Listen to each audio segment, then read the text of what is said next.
Hello বন্ধুরা, তোমরা সবাই কেমন আছো? আশা করি তোমরা সবাই ভালো আছো, সুস্থ আছো। আমিও তোমাদের দোয়ায় আর আশীর্বাদে ভালো আছি, সুস্থ আছি। আমি জানি আমার ভিডিওগুলো এত বেশি ভালো কোয়ালিটির হয় না, তাই তোমরা আমায় কেউ সাপোর্ট করো না। তারপরেও চেষ্টা করছি ভালো কিছু করার। আজকে আমি করেছি খুবই সাধারণ একটি রান্না। মূলার সিজন শেষ, মূলা দিয়ে মাগুর মাছ দিয়ে একদমই পাতলা ঝোল করেছি। দারুণ এক রেসিপি হয়েছে, তোমরা অবশ্যই একবার হলেও ট্রাই করে দেখো।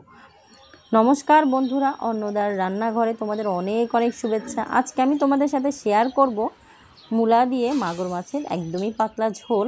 চলো শুরু করি। দিয়ে দিচ্ছি প্রথমেই সরিষার তেল, কারণ আমি সরিষার তেলটাই ব্যবহার করি, তাই সরিষার তেল দিচ্ছি। আমি মাছগুলো মাখিয়ে নিয়েছি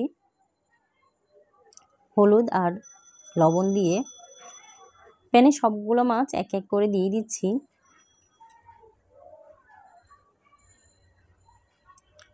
মাছগুলো দেওয়া হয়ে গেছে। এবার একটু আমার মাছগুলো এক সাইড ভাজি হয়ে গেছে, একটু উল্টে দিচ্ছি। বন্ধুরা, আমি জানি আমার ভিডিওগুলো তোমরা এত বেশি লাইক করো না, তারপরেও চেষ্টা করছি আমি আর আমার মা দুজনেই মিলে চেষ্টা করছি ভালো কিছু করার। হয়তো তোমাদের সামনে এত ভালো করে প্রেজেন্ট করতে পারি না, তারপরেও যদি পারো আমার একটু পাশে থেকো, কারণ তোমাদের কাছে আর কিছুই চাইছি না। আমরা মা মেয়ে শুধু এইটুকুই চাইছি যে একটু পাশে থেকো। আর মাছগুলো হয়ে গেছে, দিয়ে দিচ্ছি সেই ভাজা তেলে 5 ফোড়ন, দিয়ে দিচ্ছি সমস্ত মূলাগুলো। মূলার সিজন একদমই শেষ। আসলে মূলা যদি রান্না করা যায় তাহলে কিন্তু অনেক মজা হয়। আমার মায়ের মতো করে একদিন অবশ্যই রান্না করে দেখো, খুবই ভালো লাগবে। মূলাটাকে ভালো করে মিক্স করে দিয়ে দিচ্ছি একটু হলুদ, স্বাদ মতো লবণ, একটু আবার নেড়ে একটু মিক্স করে দিচ্ছি। মিক্স করা হয়ে গেছে, দিয়ে দিচ্ছি একটু আদা বাটা,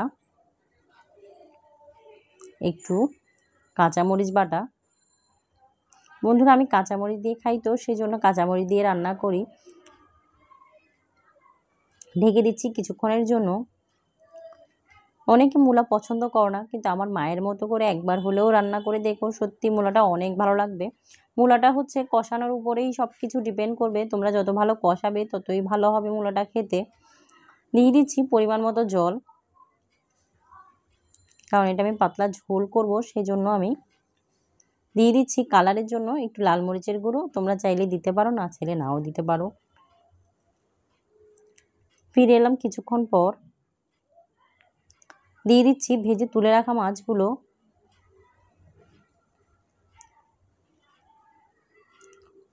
আমার মূলা তরকারিটা একদমই প্রায় হয়ে এসেছে, কারণ আমি মূলাটাকে অনেক ভালো করে কষিয়ে নিয়েছিলাম। বন্ধুরা, তোমরা শুধু মূলাটাকে ভালো করে কষাবে, কষালেই তরকারিটা অনেক টেস্টিকর হবে, কারণ মূলাটা সব কিছু হচ্ছে কষানোর উপর। দেখো বন্ধুরা, পরিবেশন করেছি, কেমন হয়েছে তোমরা অবশ্যই দেখেই বলো। সত্যি দেখতে যতটা কালারফুল হয়েছে, খেতেও কিন্তু অনেক টেস্টিকর হয়েছে। বন্ধুরা, সবশেষে বলবো, যদি ভিডিওটাই যদি একটু ভালো লাগে তাহলে আমার চ্যানেলটাকে সাবস্ক্রাইব করে আমার পাশেই থেকো। বন্ধুরা, লাইক শেয়ার কমেন্ট করতে ভুলো না। সবশেষে বলবো, তোমরা সবাই ভালো থেকো, সুস্থ থেকো, নিজেদের খেয়াল রেখো। সুস্থতাই হচ্ছে পৃথিবীতে সব কিছু।